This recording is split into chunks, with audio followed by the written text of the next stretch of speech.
one of the ways I measure my life now. About once a year, I stop and I think about where I'm at. Am I on the right track? Here's the question that I have to answer every year. Is the life I have now worth having killed for it?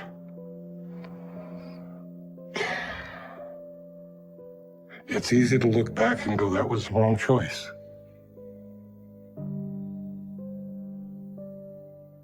People talk about remorse and don't you feel bad about what happened? Yeah, I feel bad about what happened. I didn't have what I saw as a viable choice then.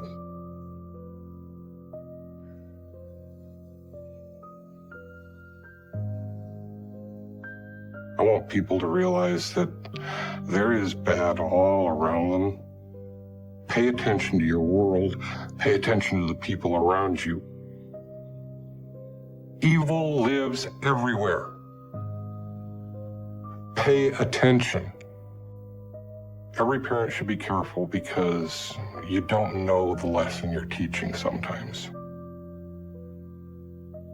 I don't think any child grows up not first feeling that their parents are their gods.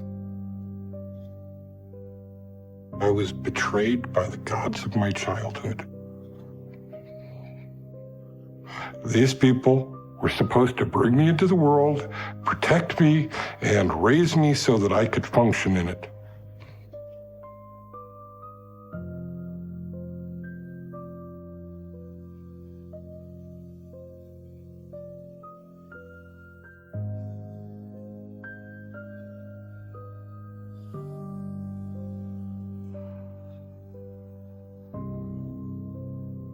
There were times life was fantastic.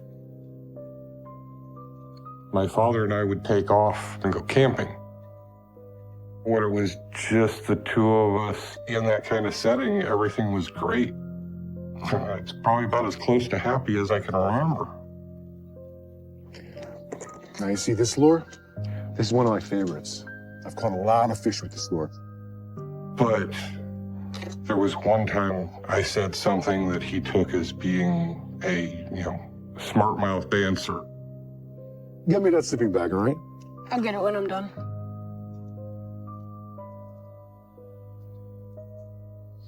And the backhand came across. You do what I tell you to do, boy. You got it? Don't say smart-mouth things. You backtalk, and I will hit you. When I ask you to do something, you do it. Right away. He was a very large, powerful person. A backhand from him, that's not a love tap.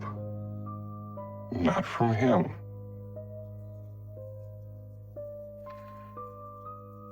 He thought of it as discipline. But at the same time, there were times we'd go out and everything's great, and it never occurs to me that this is anything other than my best friend. When things are good, it's very easy to forget the bad that happened, at least for a little while.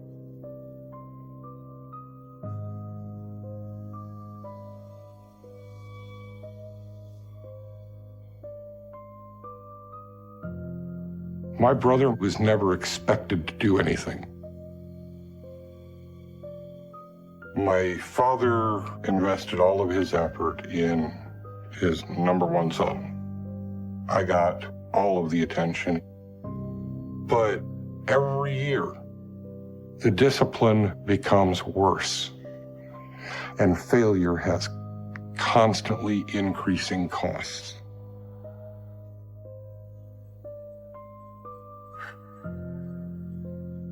There was a time when my father wanted me to vacuum up our dining room.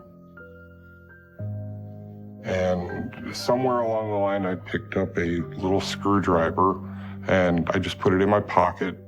And while I was vacuuming, the thing fell out of my pocket. Well, my dad come in to see how the vacuuming went. And so he's looking over the whole floor. and he went absolutely ballistic. Did you vacuum the whole room? Yes. Really? Because Well, what's this? how could I possibly miss this screwdriver sitting in the middle of the floor if I had actually vacuumed the floor? What's this? Huh? Off comes the belt, and he just started hitting. I told you! Never lie to me! Ever! Just losing control and continuing to hit. You just don't learn! Please don't. You think I want to do this? This is for your own good! Don't lie to me! Ever!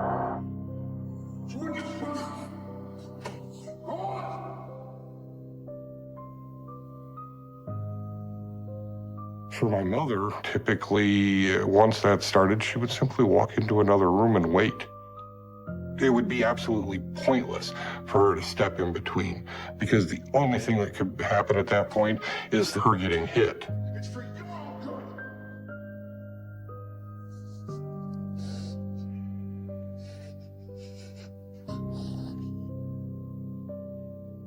But every time that I wound up getting beat down, afterwards, there was my mother making me feel better. And it was my mother who would, put a bandage on it or help with the ice or, if necessary, take me up to the hospital. She was always comforting. Just do what he says. Don't talk back. Encouragement on how to avoid it. It'll be okay. Right? It was always me and my mother.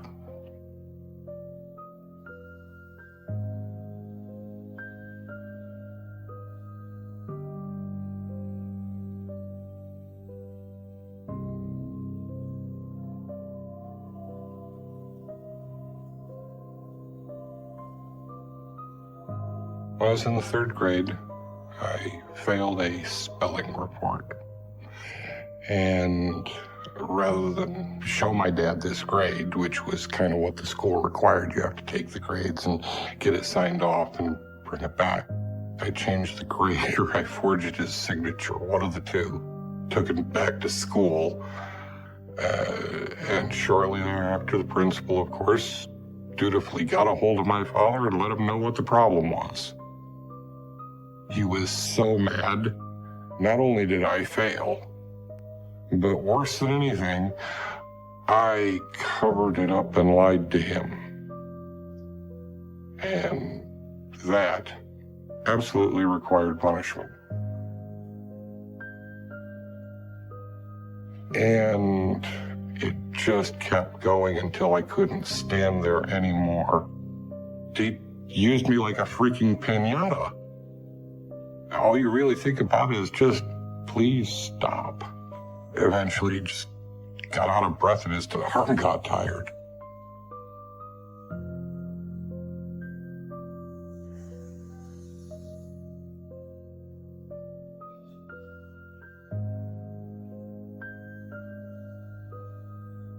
When my mother did get home, she put me in a tub filled with ice and water to try and get the swelling from everywhere down.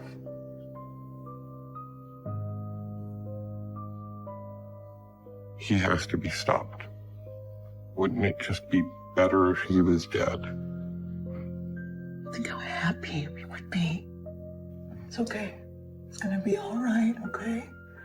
Because you are strong.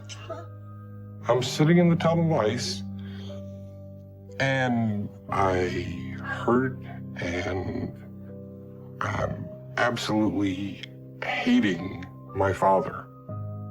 And she's sitting there going, you gotta do something about this. You can't keep going through this. Wouldn't it be better if he was dead? Think how happy we would be. was in the 3rd freaking grade. How are you supposed to take that? You're sitting there and anything that's not numb from ice hurts. It's not a big leap to go, yeah, it'd be better if he was dead. You can do this. The suggestion in the tub, without a doubt, changed everything for me. Because it took me from just trying to survive what was happening to trying to figure out how I could fix the future. You'll know what to do.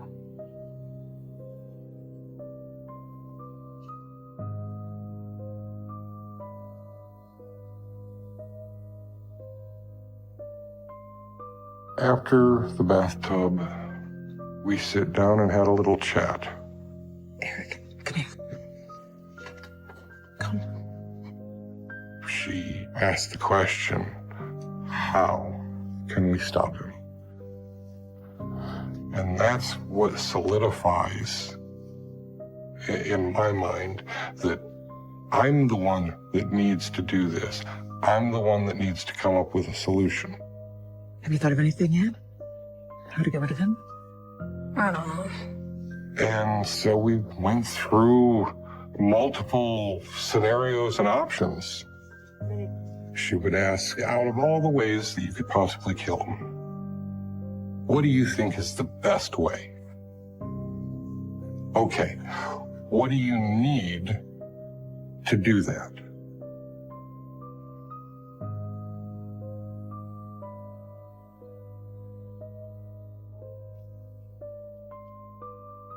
Eric, I have a plan that I think is really gonna work. He took a lot of vitamins. And, well, my mom found these blank capsules that happened to resemble several different kinds he had. So she started packing them with everything from rat poison to Valium. You know, I come in one time and she's just putting them all together and refilling the bottle. After it's done, there was the next few hours of kind of being on edge because is it going to work? Is it not? Is he going to figure it out? He gets up and says, yo, I feel dizzy or I'm feeling sick. Does he know? The reason for helping my mother, I was always taught to believe that you're supposed to protect, defend, support your family against anybody and anything. And if my definition of family seems a little strange because it somehow excluded my father, it excluded him because he became the threat.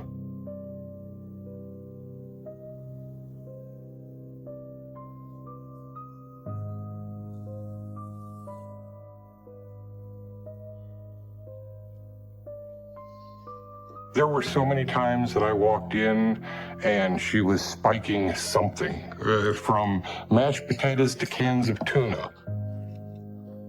Go set this on the table. Here, take this glass out to your dad. Don't take a sip of that. And then we would, sit down at the table, have dinner. But do you use the gravy or what was it spiked with? The mashed potatoes might be okay, but what's that white there? She went about trying to poison him for 7, 8 years. To keep doing that day in and day out requires a lot of patience and planning. But I don't think he was ever suspicious about his food was being tampered with. I don't think it crossed his mind that she could possibly get the backbone to try and kill him.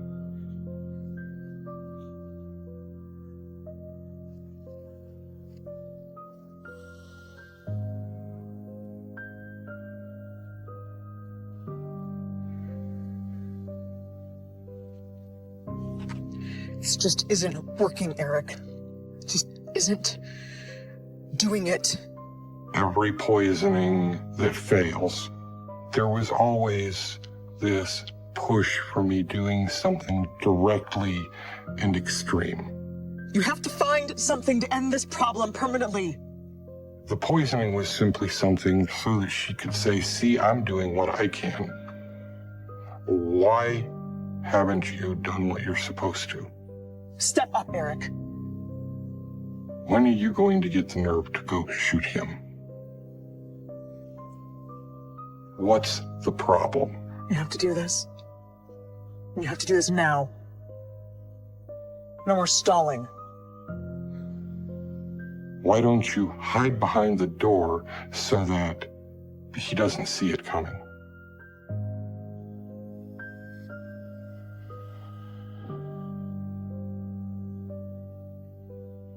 The plan was to stay behind where our door opened, and then when he came home, he would go through, and when the door closed, it would give me a clear line of sight at the back of him.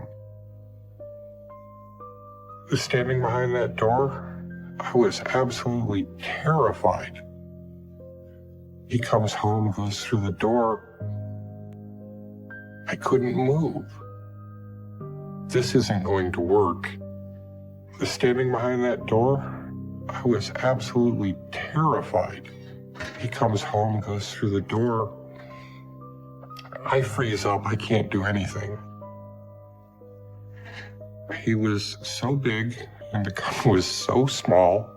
Pulling the trigger and failing, that was a fear. It's just complete and total paralyzed right there. And he goes in and lays down on the couch to take a nap. And I'm stuck at this doorway and then trying to sneak out of there when I finally hear him snoring.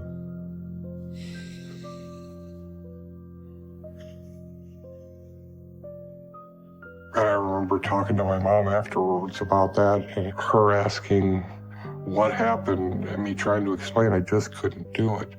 Why not? I don't know, I just couldn't do it. I couldn't move.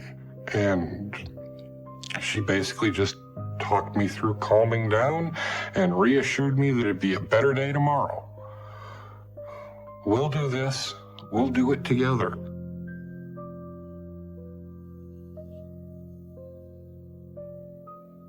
The pressure kept growing. If I'm going to be the man, then I have to step up and protect them. I'm the only one who can do something about it. This eventually reached a point where she winds up telling me that if this doesn't happen, that she's leaving and not coming back until he's dead. She was going to take her stuff, gone, and we were going to fend for ourselves with him.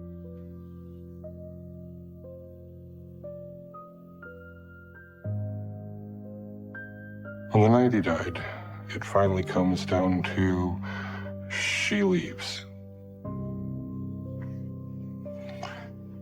And then there was a phone call. I'm gonna be back in about 10 or 15 minutes, and if he's not dead, I'm leaving. It's dead, I'm done.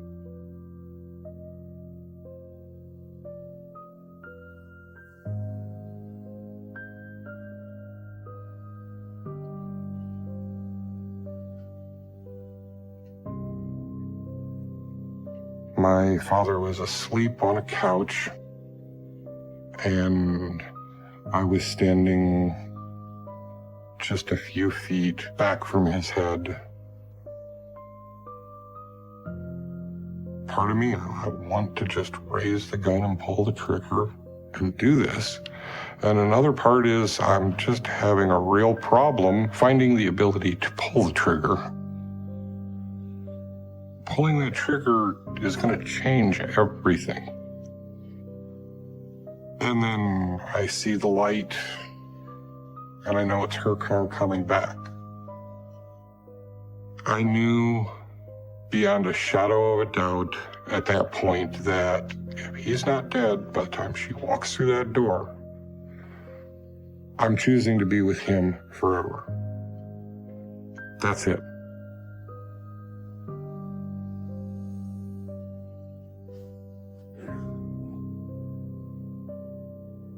I wound up pulling the trigger.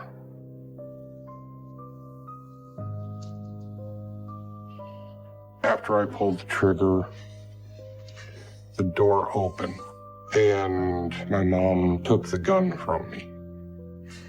You did it. Stay there. Give it to me. Give it to me. She goes over to make sure that he is dead. Picks up the phone and calls the police. She kept talking the whole time she was getting ready for the police to arrive.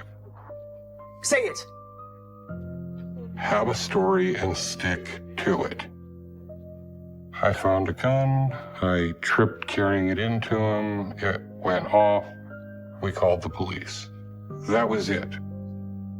And if I do that, then there's nothing that they can put on her. And in a worst case scenario, I will go to juvie and get out when I'm 18. Because they can't hold me as an adult. Good. Yes. And I was willing to pay that price for my mother, for my brother, so everything could go on and have a good life. Good job, big man. You did it.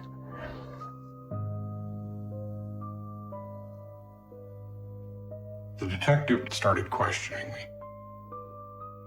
Okay, look, I know this is tough. Look, was your mom home when you shot your dad? She was present for whatever got said. No. She arrived a few moments afterwards. Okay. I didn't really get the sense that she was proud because I had killed him.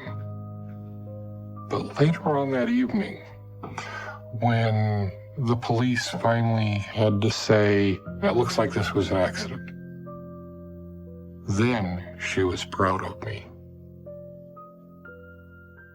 I had stuck with the plan.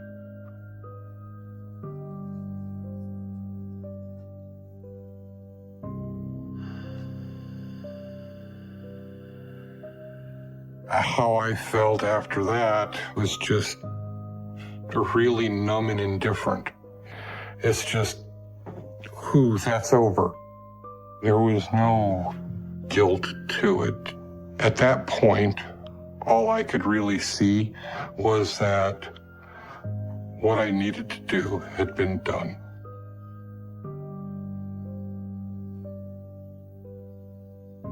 Did I know the difference between right and wrong? Yes. Did I know murder was wrong? Yes. People talk about remorse and don't you feel bad about what happened? Yeah, I feel bad about what happened. I didn't have what I saw as a viable choice then.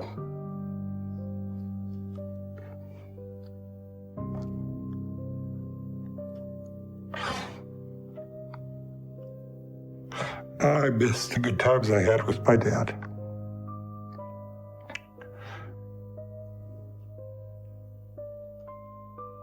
I have to get up every day knowing that I took out one of the most important figures in my life. And what I can do is live my life and make it a good one because it cost me a hell of a lot to get it.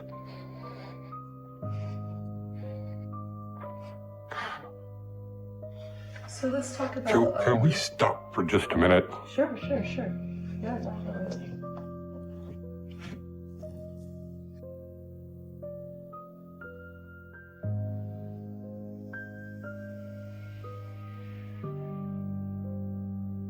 She was always called Grandma. My mother acted like she really liked Elaine. She liked the same brand of cigarettes that Elaine smoked, and they were perfectly happy to sit there and sip on Tom Collins together. There were never any arguments.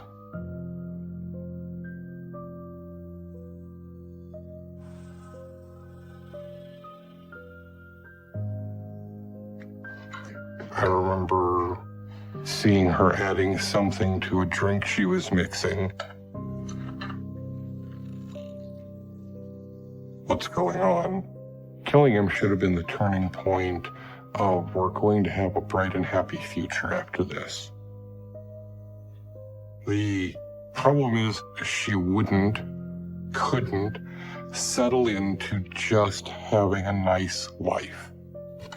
I had come in and startled her, seeing her add something to Elaine's drink. What are you doing? Oh.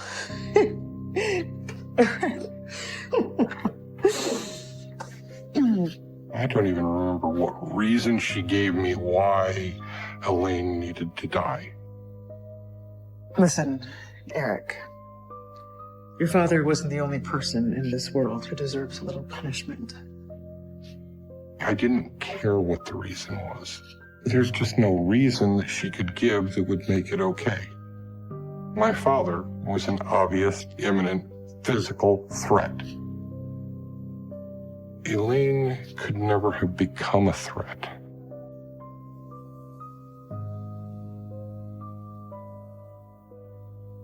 She wouldn't put her own neck on the line for this. If I wasn't there to pull the trigger, nothing else could happen. She'd just be spinning her wheels. Once I came to the conclusion that, well, if I'm not here, nothing can happen, it becomes a simple matter of what is my way out. So I decided to join the Navy. I didn't even make it through boot camp before it all started coming unraveled.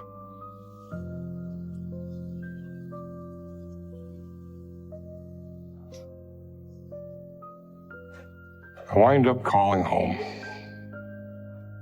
I said hello, and the next thing I'm hearing is there was an accident. What? Your brother and I need your help. I need to come home. Now? Yeah, right away. We need you. Elaine's dead.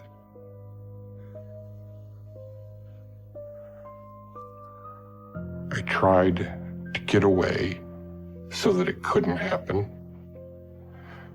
And I failed to take into account the fact that she was just going to get my brother to do it. I don't know what exactly my mother had told him, but I'm sure that she probably had conversations with him like she did with me to, scoot him in that direction. Now what do we do?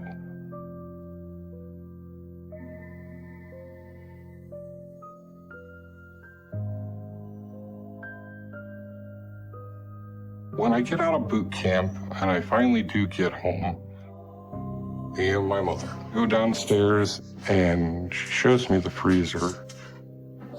There's these chains going around and big padlock with a key. And she's got to take all this stuff off to open it up.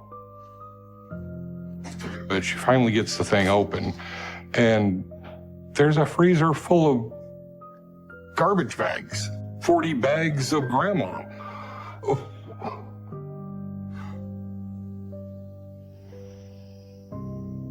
What the?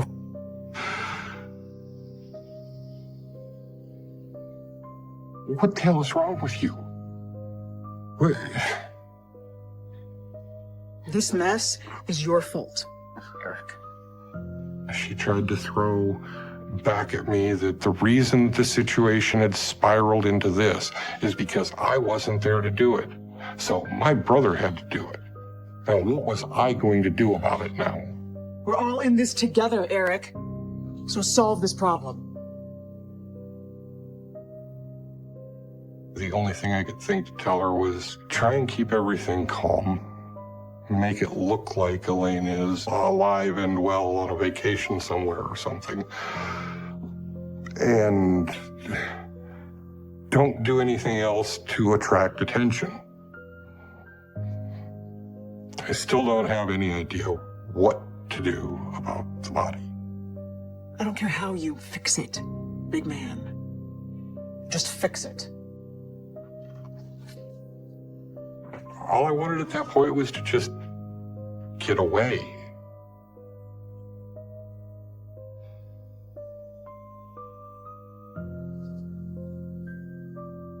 Pack up the truck, and away I go. Roundabout Tennessee, I'm smelling something bad. There's an ice chest with a rather familiar looking bag inside of it.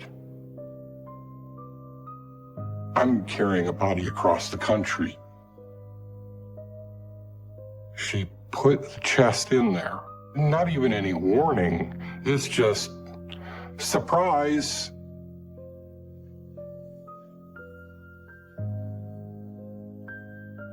Yeah, it's not like I can dump this in a garbage somewhere or bury it. The only thing I could think to do was hold on to it so nobody else finds it. So I just keep going to San Diego.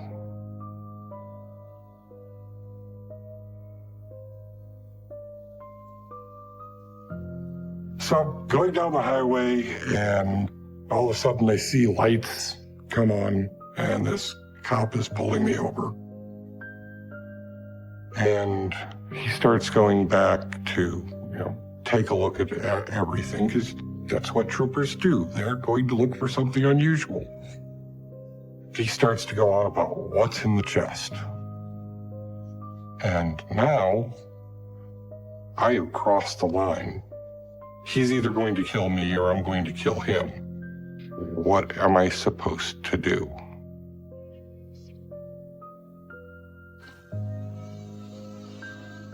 This cop is pulling me over. What's in the cooler? Not much. Ah, well, let me go take a look. All of this is now blown up and it's about to hit the fan.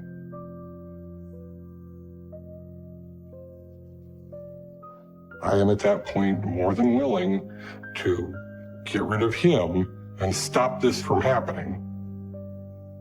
There is no turning back when you're that far in.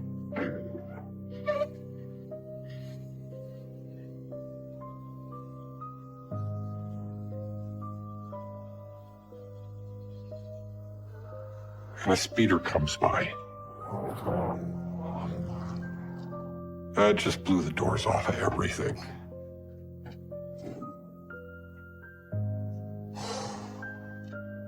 The trooper abandons the whole investigate what's wrong with me and takes off after the speeder.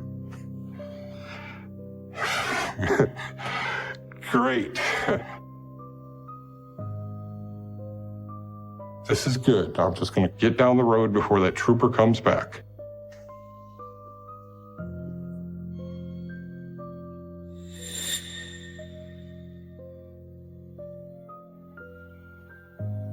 When I got out to San Diego, I rented a storage unit and put the ice chest in the storage unit.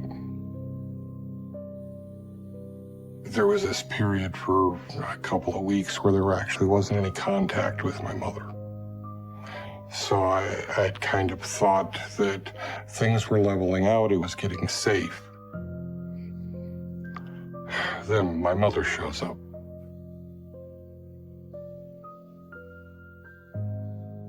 We had to come, Eric. You have no idea what's happening at home. They keep asking questions. Where is Elaine? When is she coming back? Your brother is scared out of his mind. She couldn't keep stalling people and telling them that, Elaine's on vacation. Everything is completely falling apart. One of the relatives finally called the police.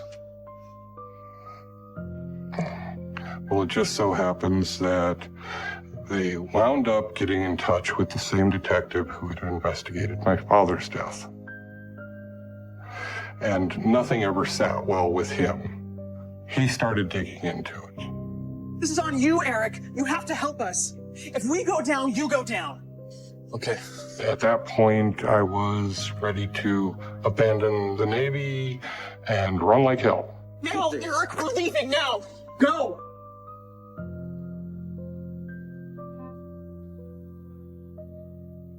Well, that's me. And that's my mother in the background. Right behind me. Whispering in my ear. Don't tell them anything. Don't cooperate. Just stay silent and see how it plays out. So I, of course, didn't cooperate with them.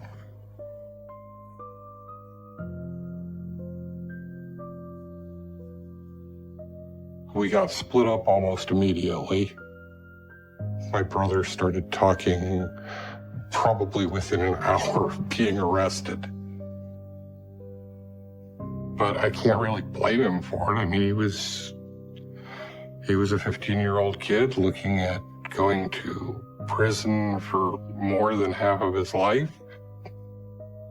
So he said whatever they wanted him to say. And my mother, she had the best attorney she could arrange and was dumping everything on my head. But at that point, it still hadn't occurred to me that maybe I should cut a deal, maybe I should cooperate.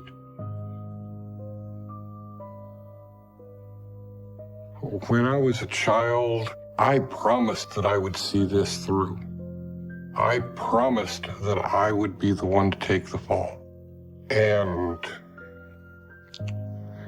trying to convince me even 7, 8 years later that I needed to break that promise, that was not an easy thing. And that was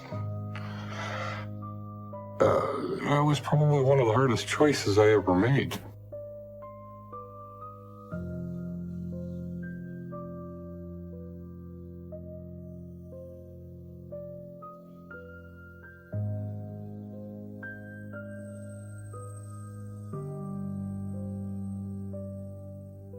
I'm never going to say it's my mother's fault that I shot my father. Because in the end, I made a choice.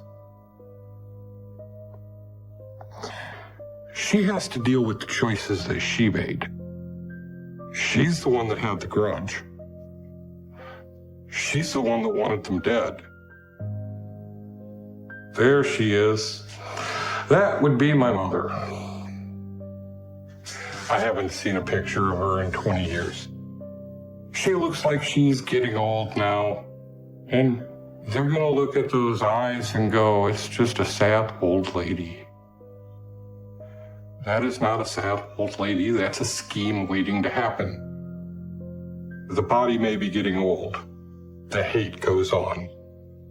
She's not reformed, she's not rehabilitated. She doesn't think of herself as evil. But look at everybody that was associated with her. Her children both wound up going through prison. Her husband's dead. There wasn't anybody in her life that wasn't one of her victims. We all paid varying costs. Some paid with their lives. But everybody paid something.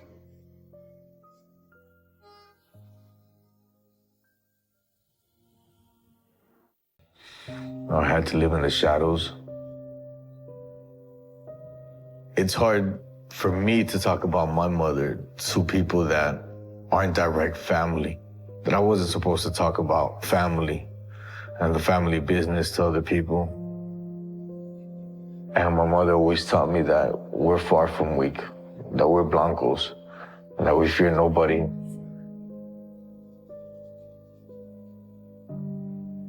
I started to understand that my mother wasn't a regular person. my mother was something different. A lot of people say my mother was an evil person, but every story has two sides. And Griselda Blanco's story had two sides. And that's why I choose to tell this story. My mother was Griselda Blanco de Trujillo. She was a very elegant lady, but when she went from elegant to rude, it was like a light switch.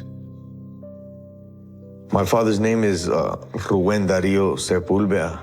He was also known as El Artista, the actor, they would call him, because of his flamboyant lifestyle. He acted like a celebrity, but you knew that my mother was the top of the totem pole. He knew his limits. And when she said something, he would have to bow down. I was born nearly 10 years after my other brother. She wasn't gonna have more kids. And then I came along. I knew that we were different, and I knew that she was the boss. I know we lived in a mansion. I know we had cars, but I didn't really understand what my mother did for a living.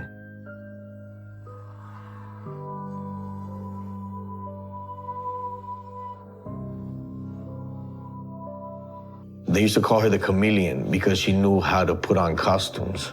What do you think Mommy should be wearing tonight, baby? In my mother's master bedrooms, she'd always have, the little round heads where she would place her wigs, and she would have multiple colored wigs, different style wigs. And she would dress up before going out with my father or going out for a business meeting with somebody. And I'd be like, what's up with all these wigs, Mommy? Oh, baby, this one is pretty. What do you say? She was camouflaging herself. And then she started to tell me, okay, if anybody ever asks you our names, my name is Beatriz and your father's name is Tony. And I go, no, it's not. You're Griselda and he's Dario. They're like, no, my name is Beatriz and his name is Tony. What are our names? And she constantly drilled me. And if people ask, what are our names? Do you remember? Beatrice and Tony.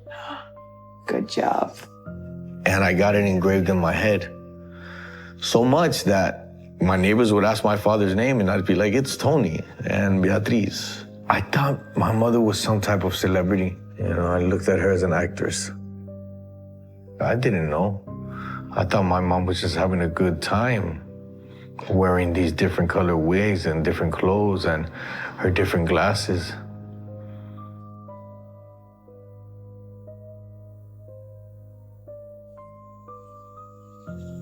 One thing my mother always told me is that I shouldn't talk about everything I saw in the household because there's certain things that was only for us to talk about.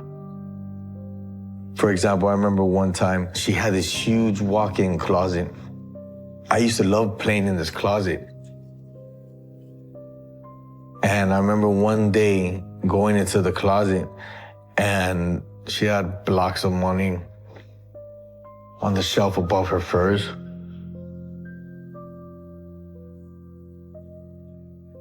What did I tell you about snooping around? And I questioned her repeatedly on it. Why did she always have so much money in the house? Do you want to have a little bit of fun while Mommy's working? All right, let's go. She would bring it down and she would be like, okay, you want to play with the money? Let's play with the money. She'd be stacking the money with me and would train me in what I can discuss and what I couldn't discuss with the regular people outside my house. When people ask me about why you guys so rich, why do you have Mercedes limos, my mother always taught me to say that we own real estate and whatever you do, don't share the fact that I have all that money in the closet with anybody. I knew that was her and my secret. But I didn't really understand that other kids, their parents didn't have blocks of money in their closet.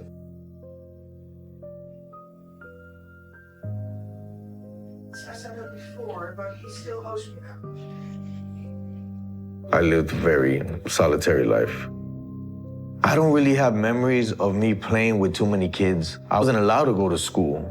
I was being home taught by a private tutor. There was a point in time that I didn't even leave the house. Might see kids in the neighborhood riding their bikes, and I'd tell my mom, can I go outside and play with the kids? Can I go outside? And my mother would tell me, not today, tomorrow. And I'm like, that's what you told me yesterday. And then she told me again, not today. And I would ask her why. And she would tell me that I had to understand that it wasn't quite safe for me to be in the neighborhood.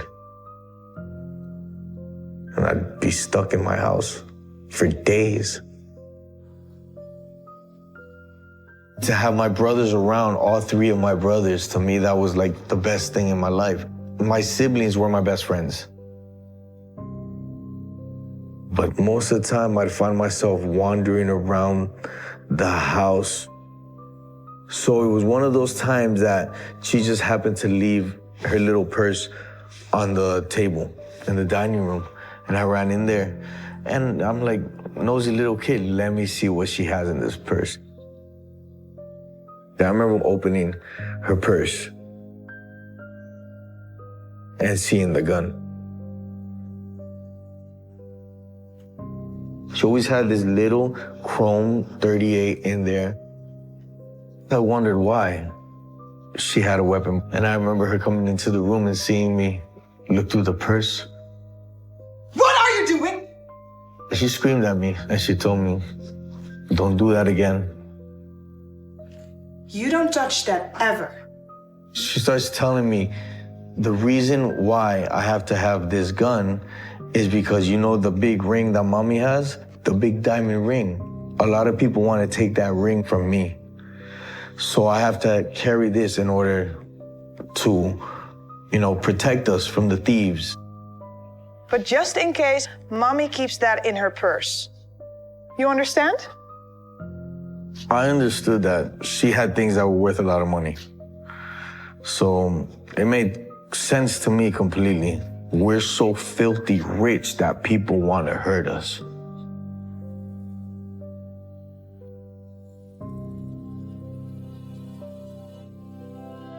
Get Michael out of here.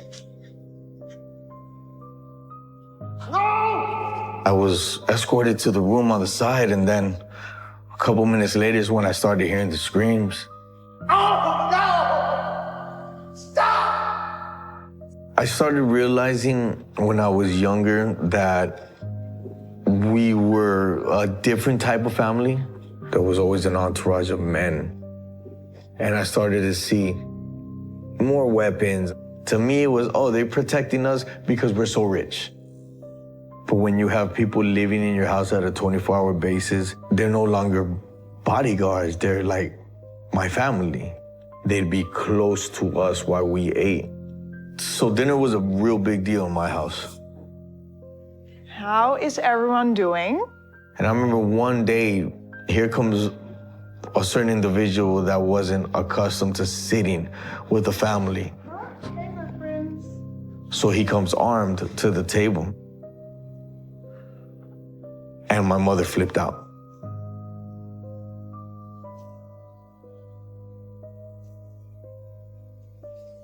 What did I tell you? My mother starts to scream at him, and he's in a state of shock. Everybody's silent, just looking at him like, oh, you messed up now. You do not bring a gun to this table. My mother didn't have a midpoint. If she went into a rage, she went into a rage. Her eyes would turn red. She would shake. Do not bring a gun in front of my son. And if she didn't physically strike the person, she'd get to the point that she was about to. Sorry, I didn't know. And she said, don't you ever do that freaking again. Put that gun up right now We're gonna eat dinner. Right now! He had to go back and put his weapon up. And he never did that again, I'll tell you that much. I thought it was normal for men to walk around armed. I thought everybody had security. This is a crazy picture. Was taken in Walt Disney World. And then you see the four men in the back. One's my uncle, and all the others are bodyguards. Let me ask you, do you think that's right? When you can't even go on vacation without being surrounded by evil? But this is normal. Not only is it normal, but I remember having a great time.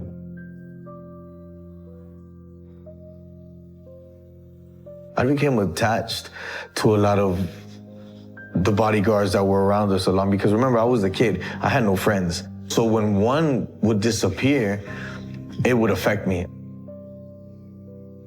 This was my family. My mother always kept one certain individual around me, always. He was like a big brother. I saw him when I woke up. I saw him when I went to sleep. I saw him all day. I loved the guy. He was my best friend.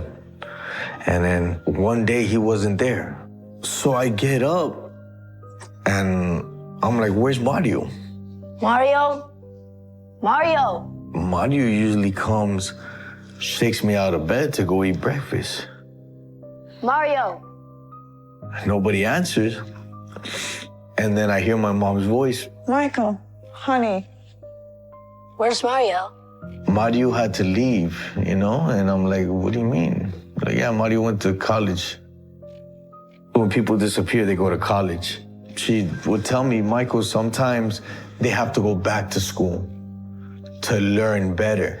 And I really didn't understand, what do you mean? But he was around us for a long time. How could he just leave? And then I was like, why is there so many people in our family in college? We should be happy for him. My mother had this thing that you would ask her once or twice, and after that, I kind of understood that she didn't want to share. And I had to respect that because I didn't want to anger her. It happened a lot of times with other family members. They would disappear. And I guess you're supposed to get used to something like that, but that's not normal. In a normal family, people just don't disappear forever. Little did I know what really happened to them.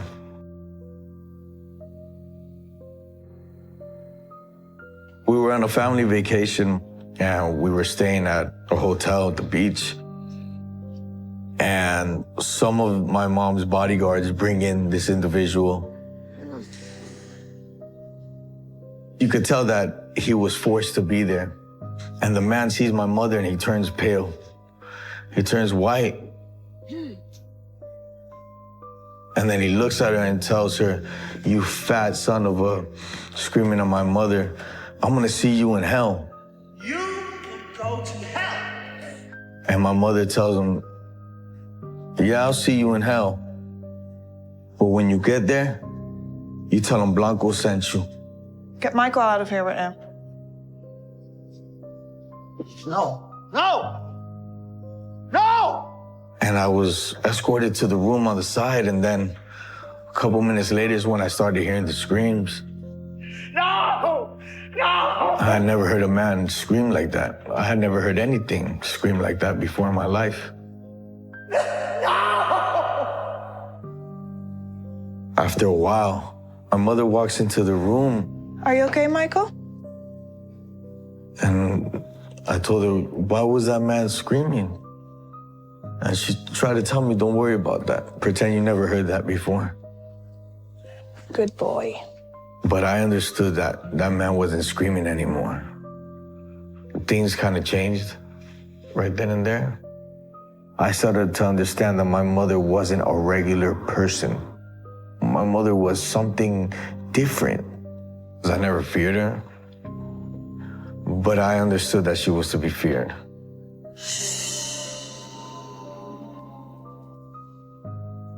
This guy was one of my father's employees. I see one of the men just throwing the gasoline on him. And then I could see the anger in my father's eyes. My father was having a get-together. My father has music playing. There's people dancing. And I was supposed to be upstairs, but I ran downstairs for a little bit to see what all the commotion was. I see a beautiful woman dressed in all red, and she's incredible. I was taught by my brothers to be a man, and it's okay to call a woman beautiful or call her una mamacita. It's okay to squeeze a beautiful woman. This is what I was taught, to be a man, so I didn't understand that I was about to do something wrong. I somehow got up under her dress and I grabbed the lady. And it was like a scene from a movie. The music stopped playing. What do you think you're doing? You think you could just touch a woman like that? Is that it? The lady's husband was right there. And he said, you know, this little son of a bitch. And he snatches me. My father heard him call me a little son of a bitch and snatch me in a violent fashion. So all I remember was my father telling him, what did you say? What did you just call my son? You disrespected my son. It enraged my father. You know, I could see the anger in my father's eyes. You come in my house. You disrespect my family? Boys, get him out of here. My father tells one of the bodyguards, take him upstairs now.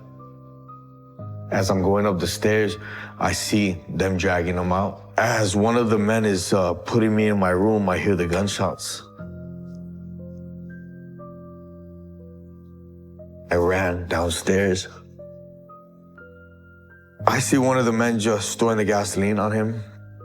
And then my father screams at them and tells them, what the hell? You know, like, hey, take the kid back upstairs. What's wrong with you guys? Get him out of here! Then I didn't really see them lighting. But I felt the heat from the fire. Even though I was upstairs in my room, I knew that somehow was my fault. You know, I grabbed his wife where I shouldn't have grabbed her. Still bothers me to this day. It's something I'll never forget. The next day, when I woke up, I saw the remains. When I told my mother what had happened, she wasn't surprised. She said it was a bad thing, that I shouldn't have seen it. But that was my father, that I would have to understand that if that happened, it's because it had to be done.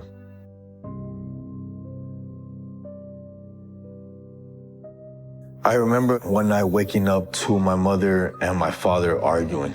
Who the hell do you think you are? Griselle, just stop this, please. I come out the room to see them screaming at each other, my mother in tears, and I heard her crying and screaming at my father, what a scumbag he was and how could he do that to her. And it turns out my father was cheating on my mother with an American lady. She was a tall, beautiful, blonde woman. So I guess my mother took it very personally. Get out of my house It was right just a now! one-time thing. I heard my mother tell him, you son of a bitch, don't worry, I'm gonna kill that gringa bitch for you. She was getting madder and madder. And then I would see my father argue back. What do you want? Which wasn't a good thing, because my mother was the boss. Right then and there, I understood that their marriage was over. I understood that that's it. My father didn't have a place in my mother's household anymore. I never saw my father with that lady again. And I found that weird, that this lady that I saw with my father before more than once just completely disappeared.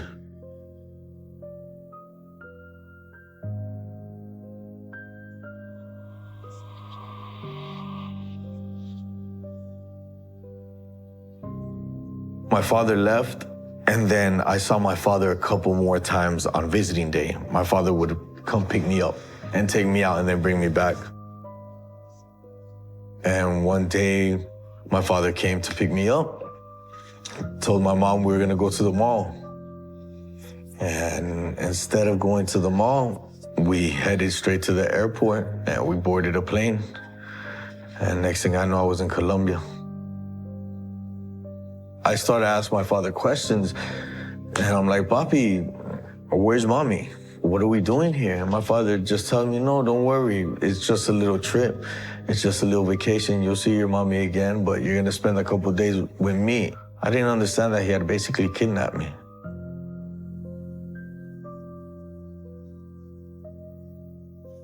My father understands what's about to happen.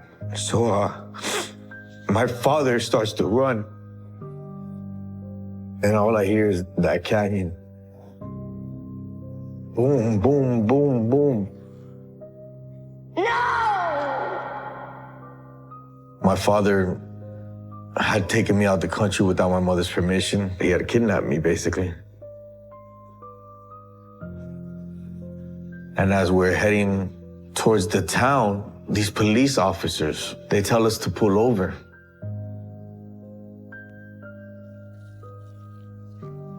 One of the police officers that was sitting on the motorcycle, he gets off and he approaches my father and he asks him for his documents. And my father's like talking to the man. Is there anything that we can do? And the head cop tells my dad to come, get out the car. I want to talk to you. I'll be right back, okay? My dad gets out the car, and they're like, all right, don't make any moves. Then my father understands what's about to happen. So my father starts to run. He takes off, and I see a short man just sitting there. Bam, bam, bam. And I look at my father, and he's just covered in holes, and he's just bleeding. I shake him, and he doesn't move. And with an Uzi, and I hear it, and I see it. I look the other way, and to this day, I remember what the other person was shooting us with. He was shooting us with a Luger, and my father was shot 27 times. That was the worst day of my life. My mother sent somebody to pick me up, and I was back in Miami after a couple days or a week. Mommy. Oh, Michael. Oh, my boy. I'm so happy that you're home. I was so happy to be back in my mother's hands, and she just held me. I cried for a little bit. People started spreading the rumor that it was my mother who had my father killed for kidnapping me. I asked my mother who was responsible for the killing of my father. We had to protect each other, that the only thing that mattered to her was me. Everything is going to be fine. Do you trust me? Yes, I trust you, Mommy. My mother became so protective of me that she was always with me everywhere. And she would tell me that it was our enemies. She told me, you saw what happened to Papi. The same people that hurt my father would probably try to hurt me again, do the same thing to her. That we went, I couldn't even sleep in my own room. I had to sleep next to my mom every night, and I had to be with her everywhere. I got very attached to her. Don't you worry. Mommy will keep you safe.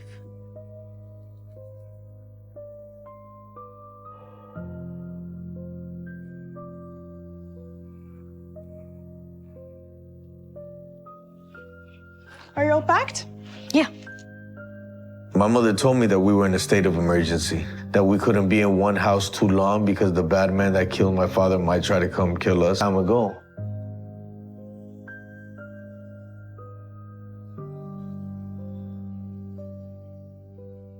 She also taught me about the guys with the 3 letters on their jackets. What do you do if these men get to the door? Don't answer. Good boy. That if I would ever see these men with jackets and these letters on their jackets, that they might be there to take her away or do bad things to me. She never told me, you know, FBI or DEA. I learned that. We always had suitcases filled with, you know, a couple of change of clothes, her personal effects, and always with money. My mom always had a suitcase full of money. If it was time to go, she would just tell me, Michael, grab your little backpack. It's time. The day they came to take my mother away.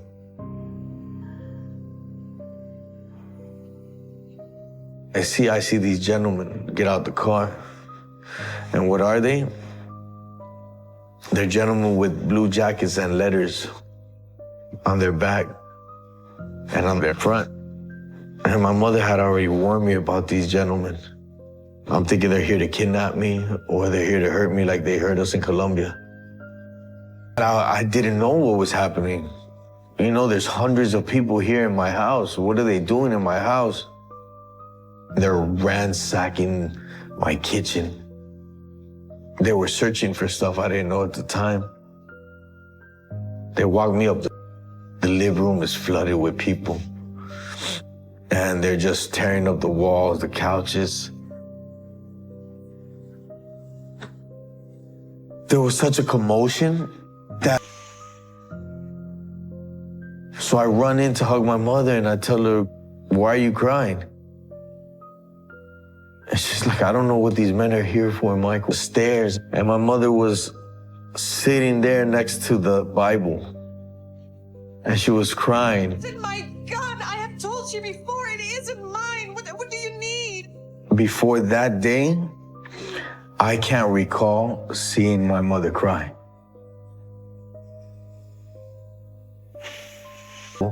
Everything is going to be fine. I promise you.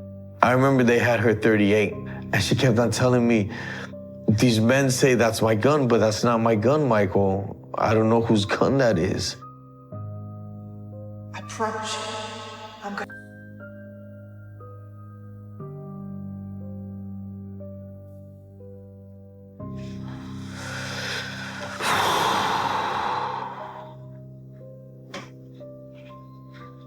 This. Fight for us. She kept on trying to tell me, don't worry. These gentlemen are mistaken. They think I'm somebody else. This was the day that my mother was taken away from me. In many ways, this day was worse than the day I saw my father assassinated. Because when my father died, I still had my mother. And I look at her eyes and I'm thinking, what are you thinking right now? Did she know that she was going to spend the next 20-something years in jail, in prison? That stare is a stare of a woman that is still determined to win, even though she's lost it all right there. And we lost it all right there. In that moment, the jig was up. It was over.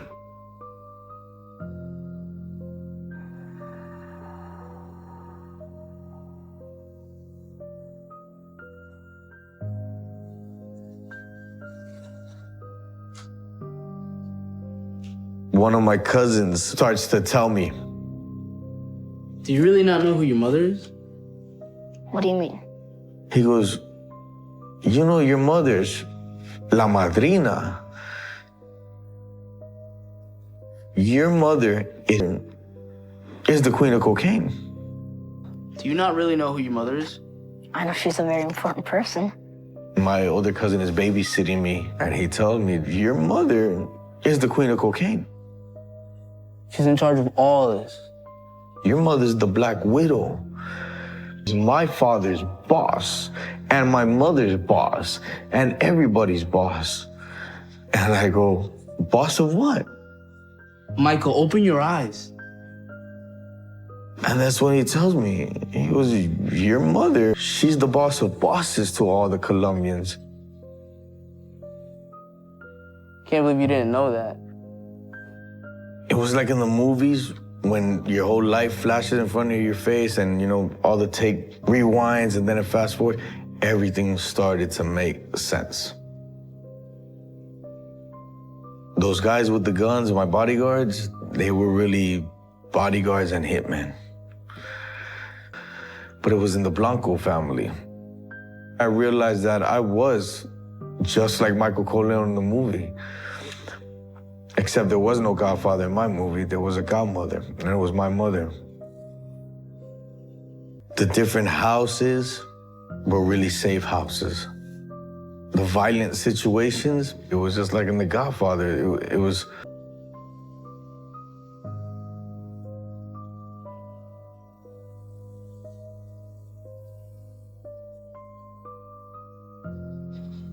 murders and homicides, and for drug trafficking. The violence that she created touched a lot of people's households. They said my mother was suspected of ordering over 200 assassinations. She destroyed families. When I found out the truth,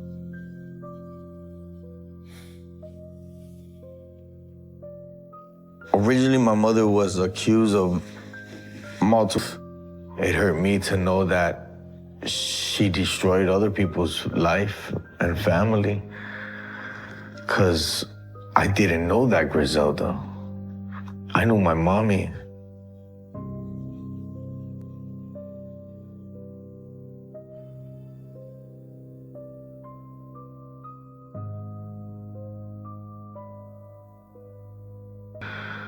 Visiting day was the happiest day of the week for me in my teenage years.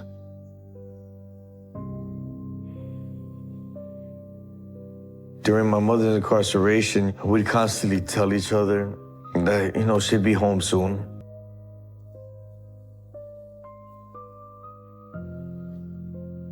Believe it or not, I love this picture. It was a hard time in my life, but that she'd be free, you know? And then 1 year would turn into two to seven to 2. And she was able to take a plea.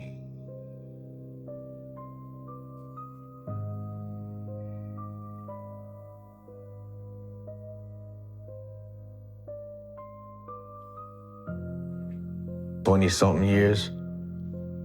She was supposed to be released in 1993. And in 1993, the state of Florida accused her of 2 more murders. She was facing the electric chair with one of those murders. One day, after a couple whiskeys, my brother decided to bring it upon himself and tell me the truth after asking him after her. Our mom had your dad killed for kidnapping you. She wasn't gonna let anybody steal her baby boy. You know when you're harassing him. Come on. Tell me what happened. You sure you want to know the truth? Yeah. He said, yeah, Michael. To this day, I kind of want to still lie to myself and say it wasn't so. You know, because there was something, but you wish you never knew that. I knew. I went to the correctional facility where she was, and, you know, I just wanted to hear the truth. I just need to know. I told her, Mom, really, who killed my father? It hurts.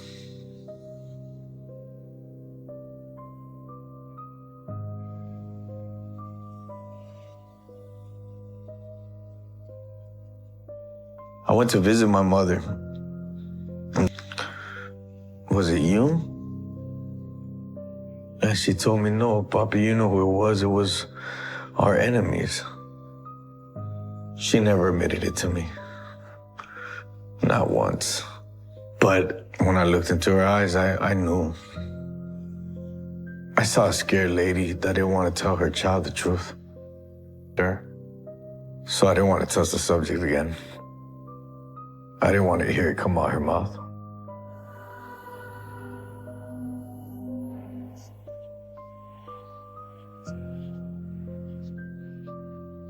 This was a picture that was taken before she was questioned truthfully.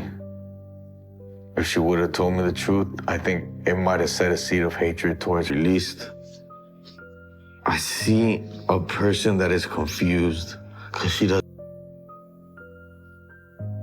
In a way, I'm glad that my mother never answered that. Doesn't know what tomorrow's going to bring. She doesn't know what the real world has in store for her.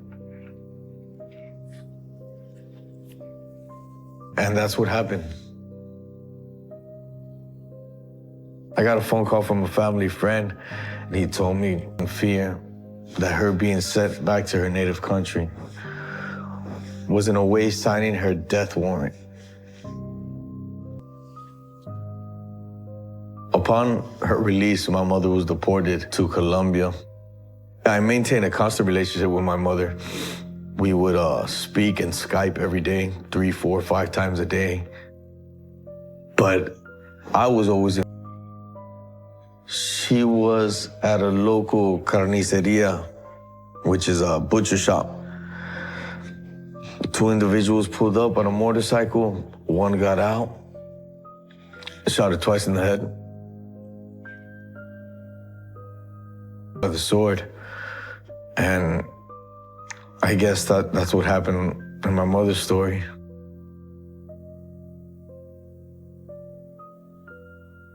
I dabbled in the family business. It's public record. My arrests and things, I had to learn the hard way. I had to make a choice to go on. And I broke down and I was in a state of shock. I've been expecting that phone call my whole life, but I still didn't want to believe it. A minister once told me that you live by the sword, you die by 100% legal. I had to make a choice to not continue that generational curse, because that's exactly what it is. It's a generational curse. Because my brothers carried on, destroyed our family. Over 22 members of my family are dead. Took over the family business.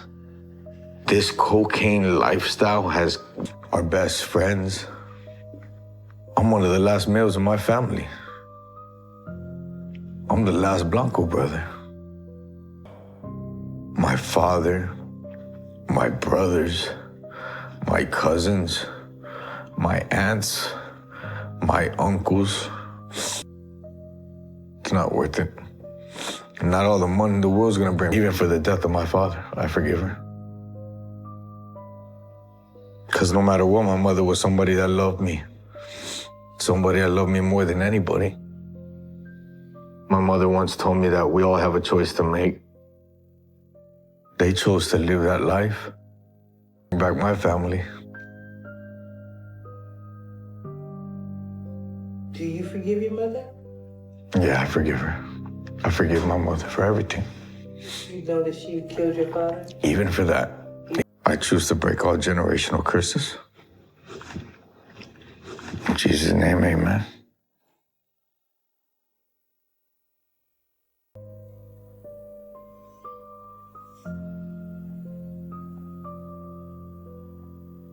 I was warned ahead of time before it was released that I would not want to hear it, and I listened to it anyway. That call has haunted me ever since hearing it. Survived Brandy Worley. My initial impressions of Brandy were that she was hardworking, she was friendly, and just kind of the center of any friend group that she became a part of.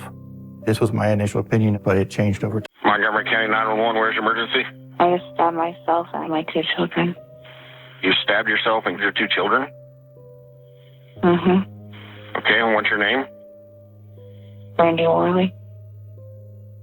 Her lack of empathy or just any sense of remorse is missing in that phone call, and it is horrific to hear. That was not the woman that I knew. That was a whole nother level of evil. And where are the children at?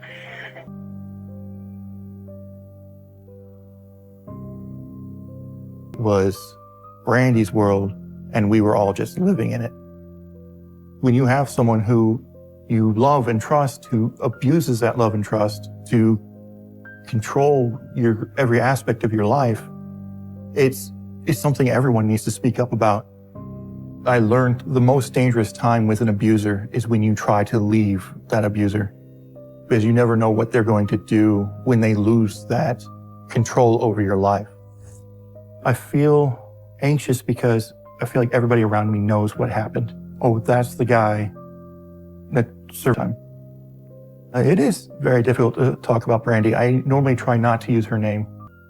In the fall of 2006, I was attending a college in Indianapolis. In college, Brandy was as much as possible because attention was something she loved, and I don't really care to give her attention anymore.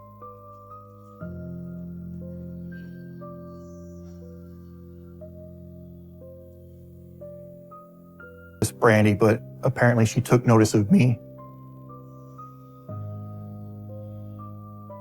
Then later on, I kept seeing Brandy all over campus.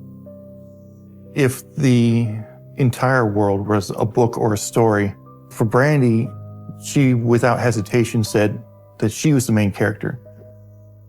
In Brandy's mind, it was studying to be a paralegal. At that time, I didn't notice. In my daughter's room, on the floor. There was blood everywhere. Like, she would be outside my classroom or in the hallway or outside the dorms as I walk by. I feel good. But nowadays, when I see Brandy, it makes me angry. It's just, here's the person that took everything that was important to me away from me. Brandy and I had only been dating for 6 months, but an intentional plan of hers.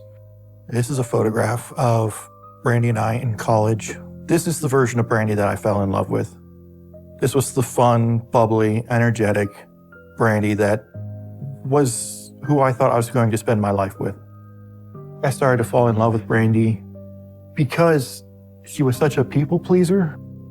It wasn't until later on that I found out that it was just kind of how she got what she wanted from people, was to treat them in a way that made them. But I approached Brandy's mother with the intent of asking her for Brandy's hand in marriage. That night, her mother filled me in on some of Brandy's life prior to my knowing her and kind of things Brandy had been through. Brandy's mother had told me about her previous marriage. Asked Brandy how Brandy and I met. Brandy admitted that she followed me around college and had memorized my class schedule. So I can see him as much as I could.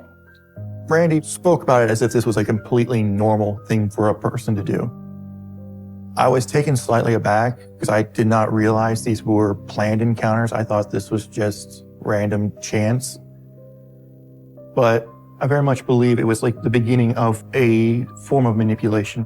It was marriages, and how Brandy had multiple father figures throughout that time, how Brandy didn't know her biological father. She told me about instances of abuse in Brandy's childhood that kind of shaped Brandy's view of the world. I was somewhat surprised that I didn't hear it from Brandy initially. I always tried to be very open about who I was. And Jason? You again. She seemed like somebody who was bubbly and full of joy. I found out from a mutual friend that Brandy was interested in me. And soon after, we started dating. Later in the relationship, a friend needs protection, needs love, needs care so that they can, continue moving forward in their life. Knowing what I know now about Brandy, she very carefully curated people's opinions of her, things that have happened in my past. At the time, I just assumed it was something that Brandy just didn't like talking about, that maybe was a sore spot for her. I thought this is someone that needs. Brandy was very much two people, and I don't know if even I know what the true Brandy is, let alone if anyone does. Brandy was working in a department store. She believed she was going to be promoted to manager. After work, I meet her back at the apartment, and she explains to me that we got engaged. I was working already as a software engineer, and another employee got the job instead of her. And Brandy very much played the victim in this situation. She put on a very emotional act. She was crying, she was shaking. It didn't feel like the right time to ask her even, why did you?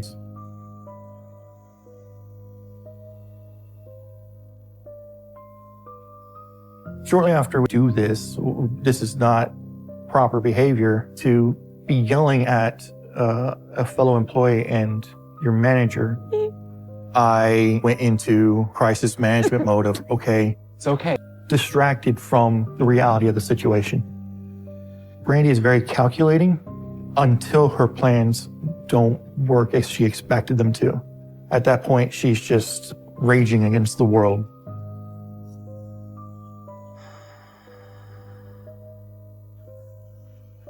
After Brandy lost her job, I switched employers and it made her angry. It was supposed to be me. She accused the store manager of having relations with this other employee. He made a scene in the store. That's how she ended up losing her job. It's okay. Here's how we're going to handle the finances. I'm just took on more responsibilities with work. It also included working longer hours. One day I had come home from work. As soon as I was in the door, she was on top of me. What took you so long? What were you doing downtown? Who were you with? She was very accusatory. She wanted to know who I was talking to and where I was at all times. And then she demanded that I block my exes on social media. Let me see. She was the opportunity to make sure I am the best provider I can be. Because of all things, I idolized my father for being an excellent provider. And so that's what I wanted to be. I wanted to be my father. How could you think about money at a time like this? He would react to her own plans not coming to fruition. I thought maybe it was just a one-off or just a fluke, if anything. I was trying to make money. We were trying to pay for a marriage. It was all the balls in the air and just trying to keep everything moving. But this was the first instance of me seeing how poorly Brandy handing over my shoulder and making sure I actually followed through on it. There was an application that she insisted we use that gave her access to my GPS location at all times. Of my kindness to manipulate the situation into what she wanted. So what she wanted was, okay, what time did Jason get to work? What time did Jason leave? Did he leave the office at any time today? The lack of trust came from a place of having seen father figures cheat on her mother. So I just went along with it. It seemed like a gesture of good faith to Brandy. Now you have nothing to hide. Brandy took every advantage of easier. They just no longer existed in her mind.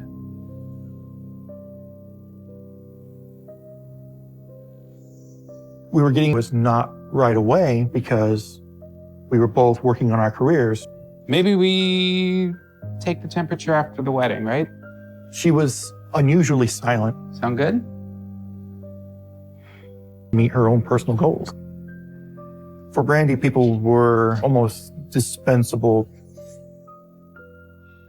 As soon as a person did not provide something that made Brandy's life easy, I thought, wow, she's valuing my opinion.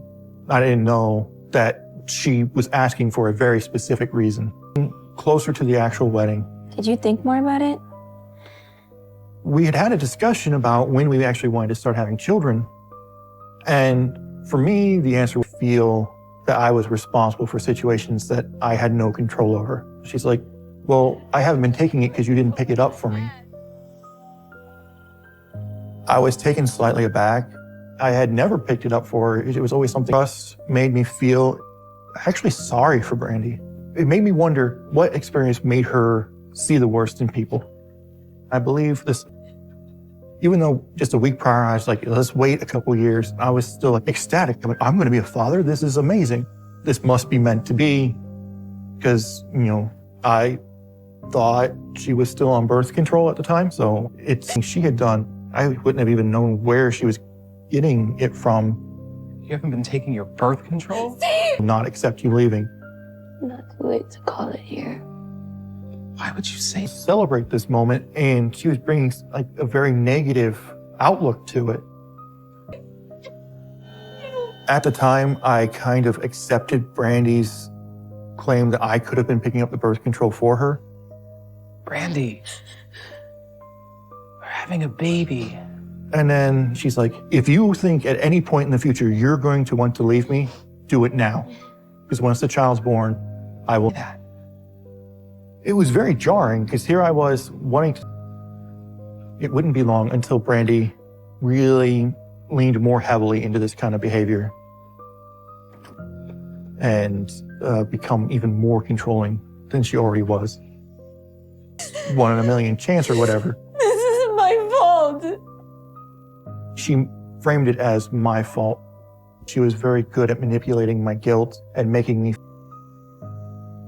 A week later, I go back to the bedroom to see what she's doing. I find out that she had taken a pregnancy test and found out she was pregnant. Honey, what's wrong? Keep moving chairs in and out of the building because we wanted it to be an outdoor wedding. Then it would rain a little bit. I had to take the chairs back in and take the chairs back out when it cleared up again. Brandy was angry. She was irritable. Brandy did not like that idea at all. I would not even categorize my wedding day as a happy day. It was another day and another time where I had to keep Brandy happy. It was another example of Brandy has a plan. We do not deviate from that plan or Brandy will be angry. I had to keep snapping at everybody. When you look at this picture and Brandy looks happy, it's simply because that's what Brandy wants you to see. Brandy knows how to switch her face on a dime. I would like to have believed that she loved me at some point, but not on our wedding day. In this picture, Brandy was pregnant. I suggested the idea of postponing the wedding.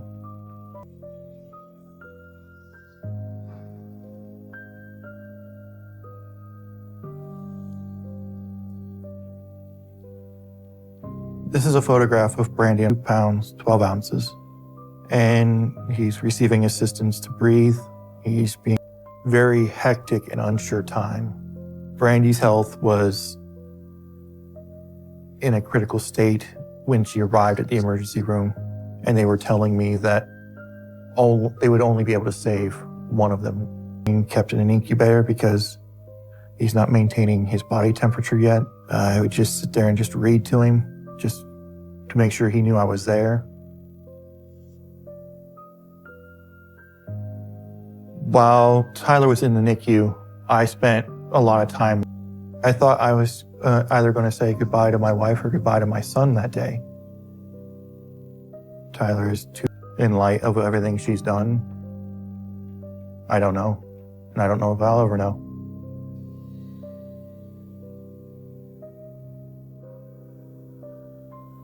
This is a picture of Tyler right after he was born. Tyler was 10 weeks premature. It was with him, and Brandy's mother took care of her. I would take pictures and hang them up around her room. I just thought she'd want to see our son. I thought she'd be excited about that. But Brandy just would not, a little temper tantrum about it. But there was never any kind of indication that things would ever go as far as they did. In the days and weeks that followed, Brandy fell into a role of taking care of Tyler. I returned to work, and things seemed good. He seemed normal. Her pregnancy would run its course, and when it didn't go that way, she was very upset about things not going to plan, angry that Tyler was so small. She was upset with Tyler that this had happened. It was another example of this wasn't the plan, so she was throwing her Tyler for the first time right before she was discharged from the hospital. Much later, she finally told me why the pictures were taken down, why she didn't go see Tyler. Was Brandy had a very particular idea in mind of how it was a good time. The spring after Tyler was born, We were doing some work in the yard, and Brandy's family had come over to help us with the yard work. Brandy's stepdad had started, burning weeds out of the fence line instead of just like pulling them out of the fence, which is what I would have done. It really bothered me. I did not like that they were doing that. And so I pulled Brandy aside. I'm like, hey, could you ask your family to back off a little? Brandy's response was to tell me that if you don't like my family, then we can't be together. And if you leave, you're never seeing Tyler again. I was like, where is this coming from? Brandy had a very stern and serious composure that made me believe that this was a serious threat. Go and see him. One afternoon, I go into the room and I notice the pictures are not hanging where I had left them.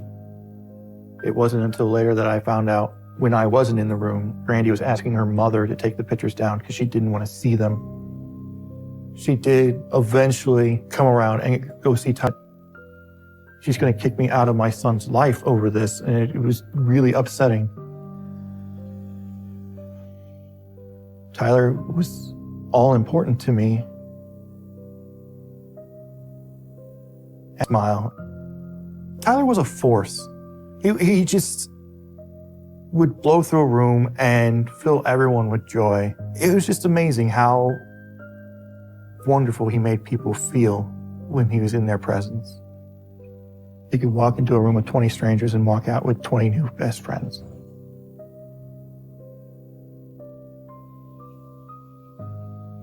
Father's Day came around. I had woken up that morning expecting, maybe a card or for someone to say Happy Father's Day to me or something. Oh, you're up. I knew Brandy knew it was Father's Day because she had gotten her father a gift and helped me pick a gift for my father. But for whatever reason, she chose. One of the things about Brandy is people aren't really people to her. They are a means to an end. In this photograph is a picture of Tyler posing and just being a little ham for the camera. He loved putting on a big, his daddy needed a gift, and it was just vile. There's no other way to describe that. She actually overdrafted our banking account in order to purchase a gift for me. But I wanted to keep together as a family unit, so I shut up and put up. I just let her do what she wanted as long as I got to still be in Tyler's life.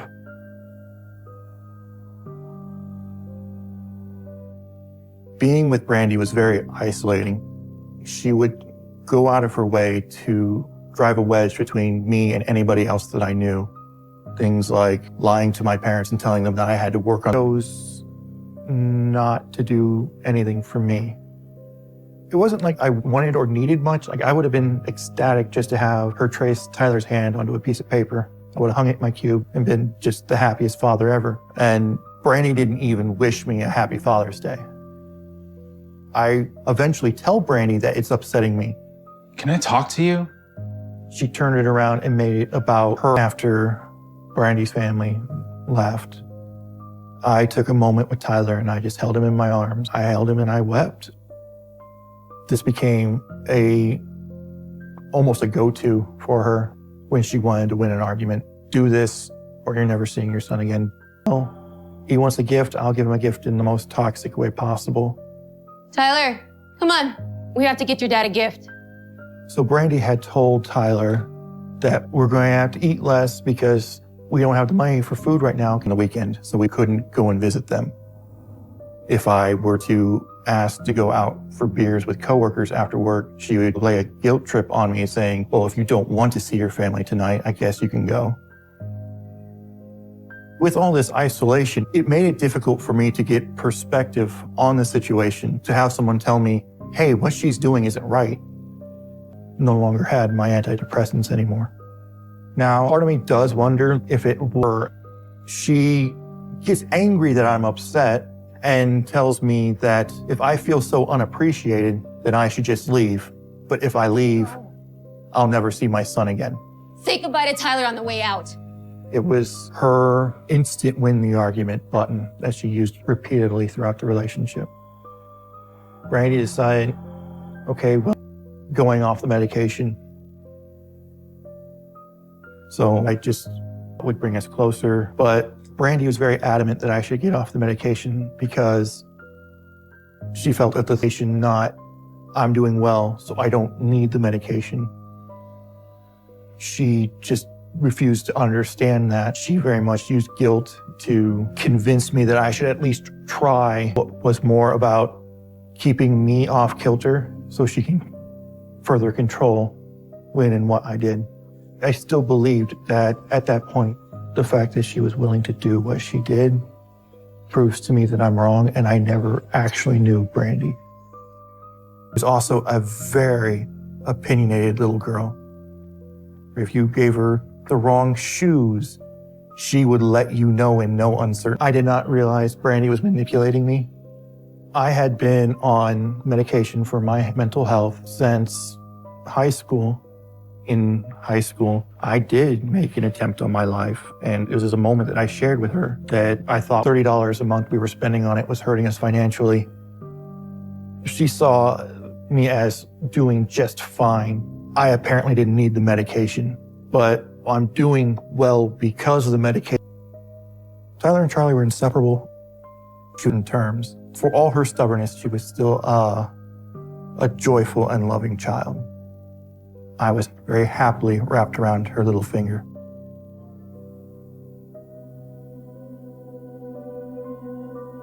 First day of Early Learning Academy, waiting for the bus. At this point, she had seen Tyler getting on the bus, and she was excited to be doing that herself as well. One day I noticed that Brandy had added a password to her phone. In the weeks that followed, I started noticing that she was spending a lot more time on her phone. She'd be sitting there and just smiling. Years go by and we settle into family life, and we introduce a new family member, our daughter, Charlie. This is a picture of Charlie on her first. The neighbor's girlfriend asked Brandy if she would like to go to a movie.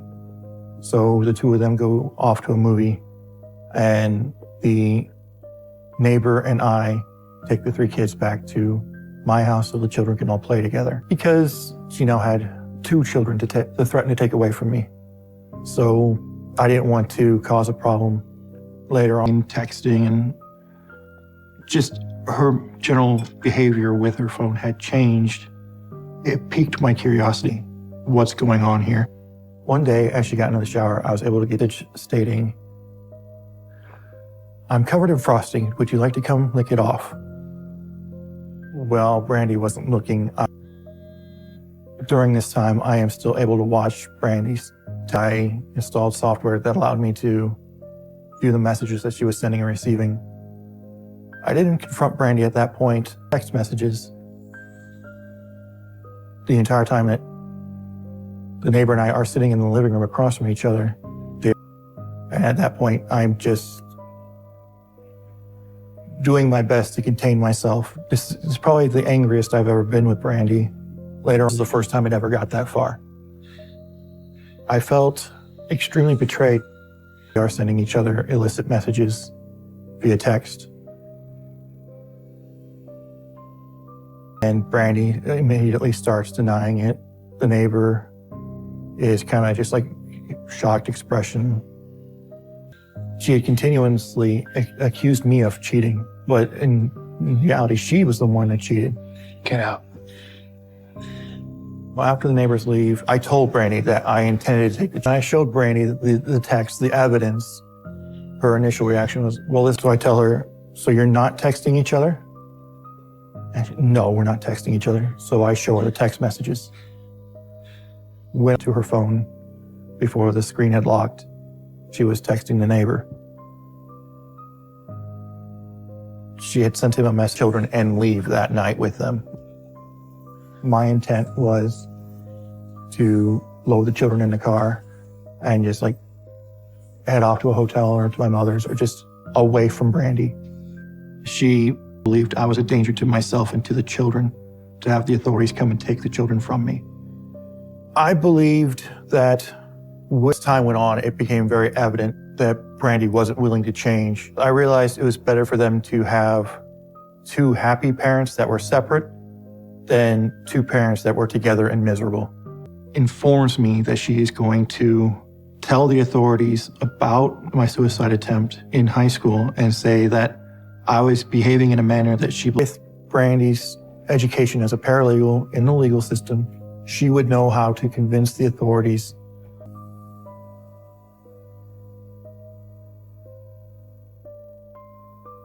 As on Brandy and the neighbor's girlfriend return to the house, and I confront Brandy.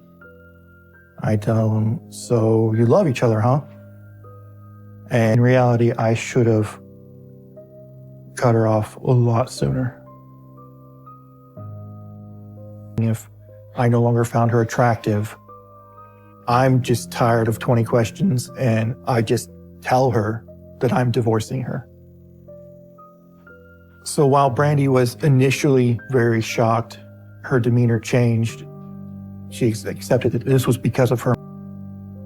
I began the process of seeking a divorce. Around November 15th, she started throwing accusations. There was an uneasy calmness coming from Brandy that was very unsettling and very much unlike her. I had known Brandy for over 9 years at this point, and I had never seen her around again. I just want to know if you're seeing someone. Asking me if I was having an affair, asking me to behave in such a calm and apologetic manner. If anything, a calm Brandy in that situation was even scarier than an angry Brandy.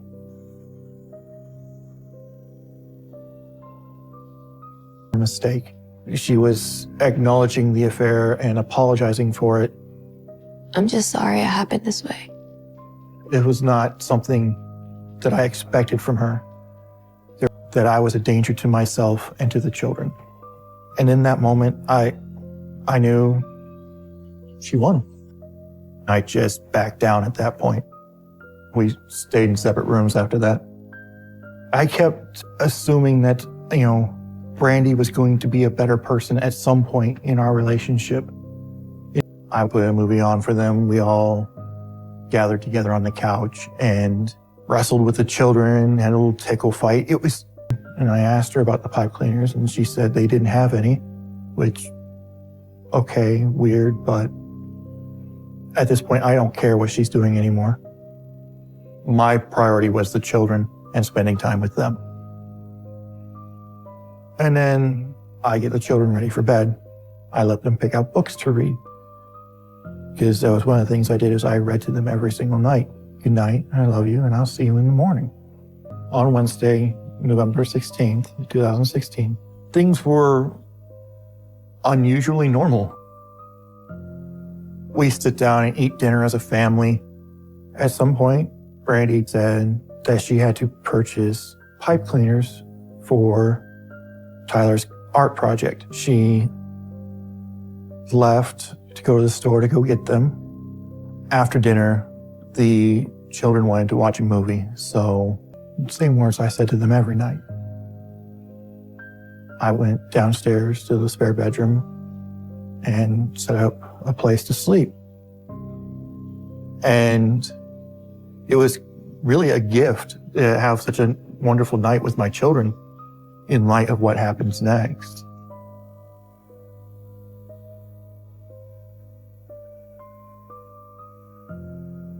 Rare moment of normalcy in what had been a tumultuous relationship at that point. Sometime later, Brandy returned to the home, seemingly empty-handed. Early the next morning, I heard screaming from upstairs. Got upstairs, couldn't see very well, it was dark. 7-year-old Tyler and 3-year-old Charlie Worley were found dead inside their Darlington home on Thursday morning. Authorities say Brandy Worley called 911 on Thursday, saying she stabbed herself and killed her 2 kids. I myself relied on news coverage to try and piece together what had just happened in my own life, because it wasn't until very much later in 2018 at Brandy's sentencing. Home from the store, Brandy hid the hunting knife in a toy bin belonging to Tyler. And then after the children were asleep, she went and retrieved the knife. She first see police officers in my home. I did not know what was going on. I just knew it wasn't good. The officer asked me if I knew anything about a hunting knife. I didn't believe we had anything like that in the home. And I hear over one of the officers' radios that there were 2 deceased children in the home. In that moment, I hit the ground. My legs fell out from under me and I was just on the ground. Then I actually found out what the final moments of my children was like. She went to that store with a particular mission in mind, and that was to purchase a knife. The pipe cleaners was a lie from the beginning. After returning home, first attacked Tyler by kneeling on his chest, holding his mouth shut, and she proceeded to stab him 4 times in the neck. I didn't have my glasses. Brandy was on the couch. What's going on? I asked her, "What did you do?" And she tells me clearly, "Now you can't take my kids from me." It's over now. It was around this point that officers had entered the home and had pulled me away. I was incredibly confused. Brandy called her mother, who told her to call 911. When I found out how my children's final moments played out, I was devastated. While I saw Brandy being manipulated in mother-son dance, but just weekends after Charlie passed was the father-daughter dance we were supposed to go to. And I never got to dance with my daughter. Charlie woke up and asked her what she was doing. Brandy told her nothing. Go back to sleep. Once Brandy was certain that Charlie was asleep, she did much the same to her. And at some point, she turned the knife on herself. And then at a father-daughter dance, at her wedding, that was just taken from me. This is Brandy's mugshot, immediately following taking the lives of Tyler and Charlie. This picture fills me with anger. She chose to do an evil act, to leave them as she did. I don't care to look at her. This was a cognizant decision to make something bad happen.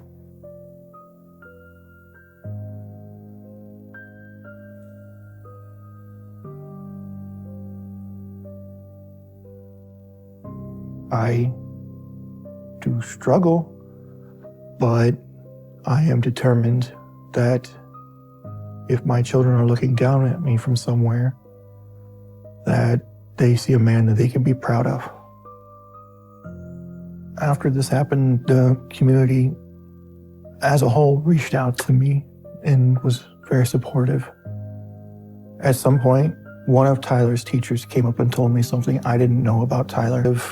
I never saw her as somebody who could be physically violent. I believe Brandy killed the children